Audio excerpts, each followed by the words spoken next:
figured I had enough time tonight to answer some of the other contests that I wanted to as well. And Conrad's video didn't take very long, so next one I'm going to do is Memphis Vinyl Gym in the Mrs.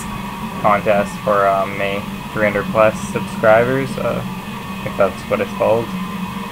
And the first question that they ask is show some records that have some kind of meaning or some kind of teacher or mother figure in your life. And I don't really have good choices for this question, but I'll show first one's Neil Young. Growing up, I just reminds me of growing up and listening to like oldies radio station, and up in Canada we have Old Man and Heart of Gold from this album just play all the time, and just reminds me of like summer nights at the at my camp, and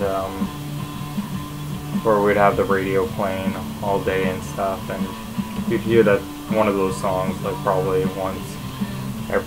once a day at least. And so I guess when I started getting into music and started exploring, those two songs were kind of a gateway for exploring a lot of Neil's catalog, and I'm glad I did because I love his music, and he's one of my favorite artists. But so Harvest is the first one, and then when I started getting into records, my parents let me look at their collection, and I gotta say, it's not filled with that many great ones. And apparently my mom had sold a bunch in a garage sale, so, and the amount of albums that they claim that they did have, I don't really believe that she sold that many. Yeah. Garage sale, because she says it's only 5, but then every time I bring up something she's like, oh, I used to have that. But anyways, one of the bands that we did have was Supertramp, and when they kept on saying, oh, you gotta listen to Supertramp, I kind of wrote them off because, I don't know, the cover looks a little dorky and stuff. And this was before I knew anything about Supertramp, but this is a very, very good album.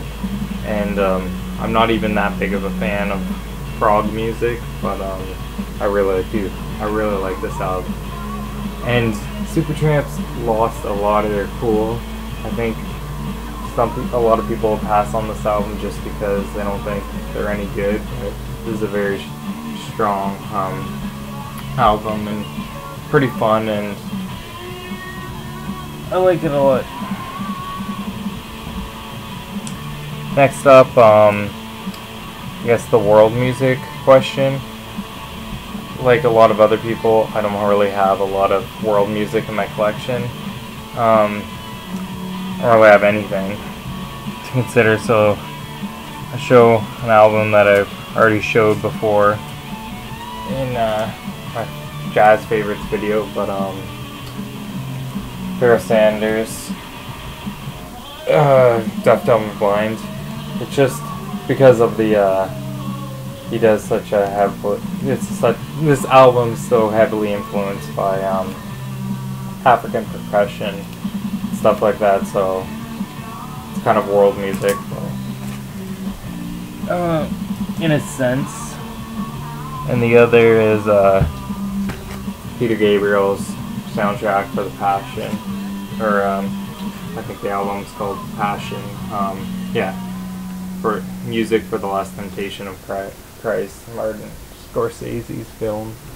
But trying to bring a lot of the Middle Eastern sounds with the music, and he does a pretty good job. It's a good album. So it's kind of world music. And then the last question is show 3 albums that don't really have that much to do with each other or don't make sense together. First up is a classical album called Beethoven Sonaten by Wilhelm Kempf. I don't I don't own a lot of classical music. Actually, shouldn't say that. This is the one classical album that I own, and I don't know why, because I really enjoy classical music, and not a lot of collectability aspect of it. Like, a lot of people don't like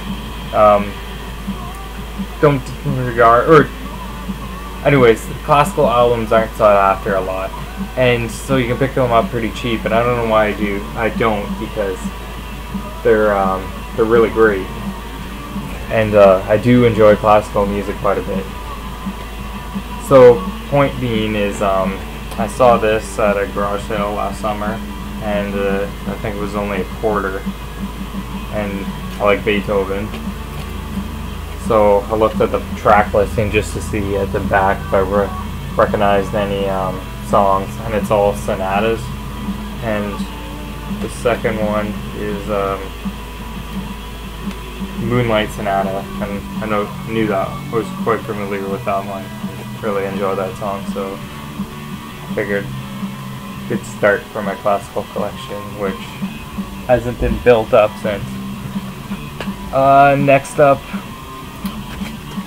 The Fall, Destination Saving Grace. Clearly entirely different from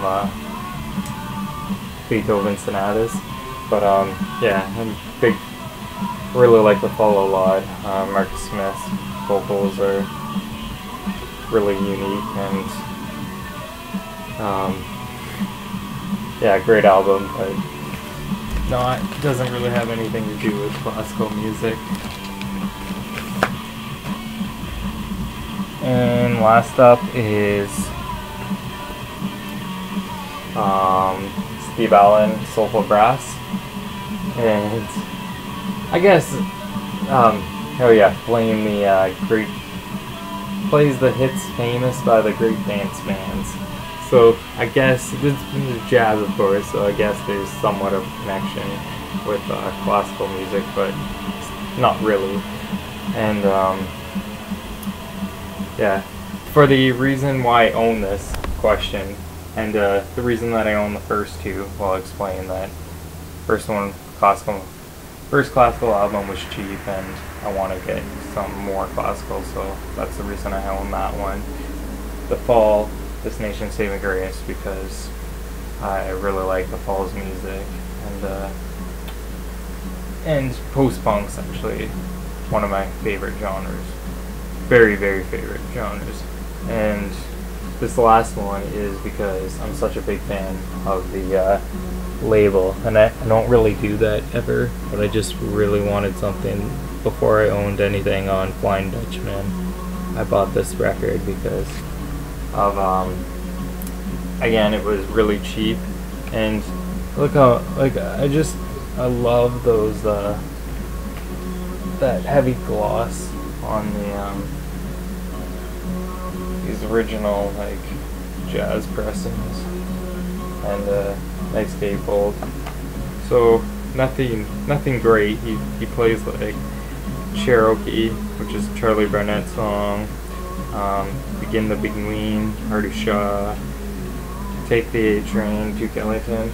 And funny thing about this record is like a lot of the jazz albums, it kind of has a review to introduce you to the music and stuff, and it's not a very glowing review.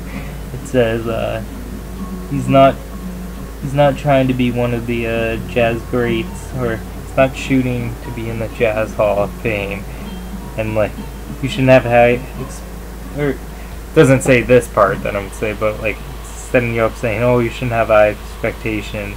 And the last line is, anyway, the point here is to enjoy, as, or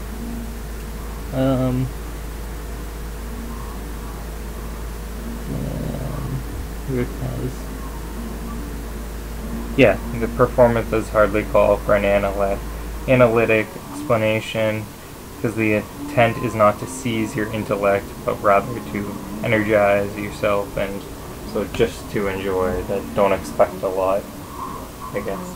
But yeah, it's original on Flying Dutchman.